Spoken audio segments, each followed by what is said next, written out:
Mutton குழம்புக்கு இப்போ நான் ஆயில் ஊற்றிக்கிறேன். கல் சூடானே அதுக்கப்புறம் ஒரு பட்டை, ஒரு கிராம்பு, ஒரு ஏலக்காய், பிரிஞ்சி இலை போட்டு 3/4 கிலோ மட்டனுக்கு நான் 3 பெரிய வெங்காயம் போடுறேன்.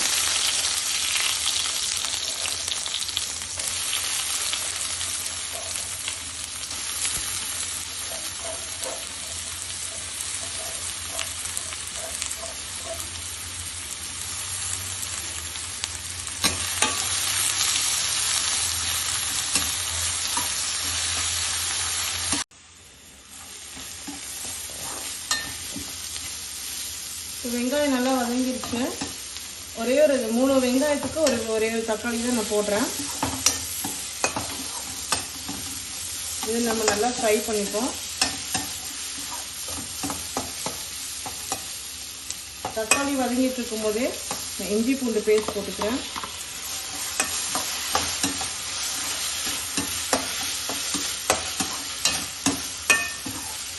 கொஞ்சோண்டு மஞ்சள்தூள்,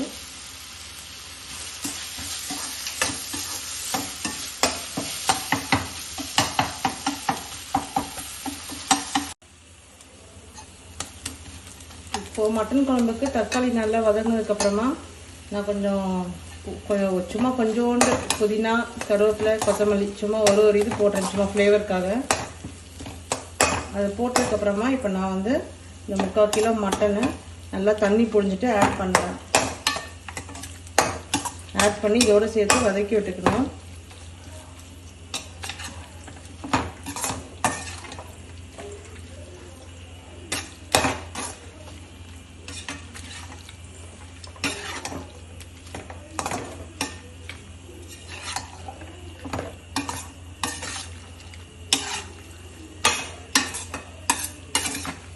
இந்த நல்லா வதக்கி விட்டுட்டு இருக்கும்போதே நான் மிளகு சீரகம் போடுவேன். மிளகு, சீரகம், சோம்பு இது 3மே பவுடர் ஃபார்மில் இந்த அளவுக்கு போடுவேன். அது உங்கள் சாய்ஸ் தான், வேணும்னு ஆட் பண்ணிக்கோங்க. இதை நல்லா வதக்கி விட்டுட்டு இருக்கும்போதே நான் குழம்பு மிளகாத்தூள் அது ஒரு 2 டேபிள் ஸ்பூன் கிட்ட ஆட் பண்ணுறேன்.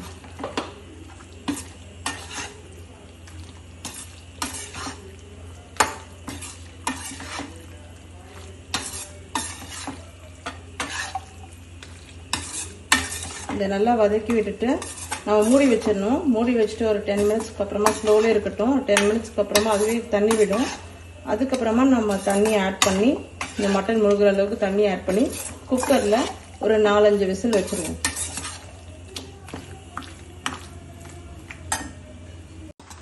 இப்போ இந்த மட்டன் நல்லா தண்ணி விட்டு நல்லா இதுவாகி வந்திருக்கு.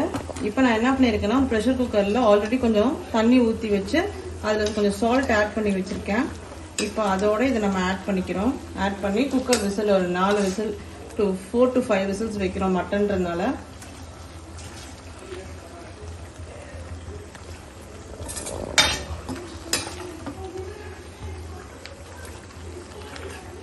இது ஆல்ரெடி நல்லா பாயில் ஆகிட்டு தான் இருக்குது. அந்த தண்ணியில் இதை நான் ஆட் பண்ணுறேன்.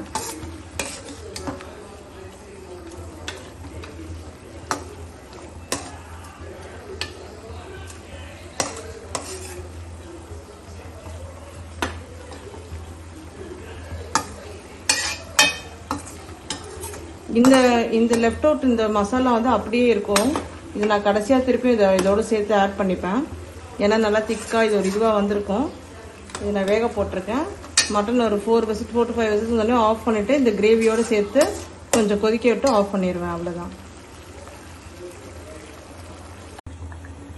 மட்டன் நல்லா இதுவாகிட்டு இருக்கும் போதே கொஞ்சம் சால்ட் ஆட் பண்ணிவிட்டு இதை மூடி வச்சிருவேன். நான் இதில் கோகனட் ஆட் பண்ண மாட்டேன். நிறைய பேர் தேங்காயும் சோம்பும் அரைச்சி ஊற்றுவாங்க கொஞ்சம் திக்னஸ் வரத்துக்கு. பட் நாங்கள் தண்ணியாக கொஞ்சம் காரமாக இருக்க மாதிரி கோகனட் ஆட் பண்ண மாட்டேன். இந்த ப்ரெஷர் குக்கரில் நல்லா மட்டன் வெந்துருச்சு. ஸோ அது நம்ம தனியாக எண்ணெய் சட்டியில் கிரேவி வச்சுருந்தால அதோட இதை ஆட் பண்ணியிருக்கேன்.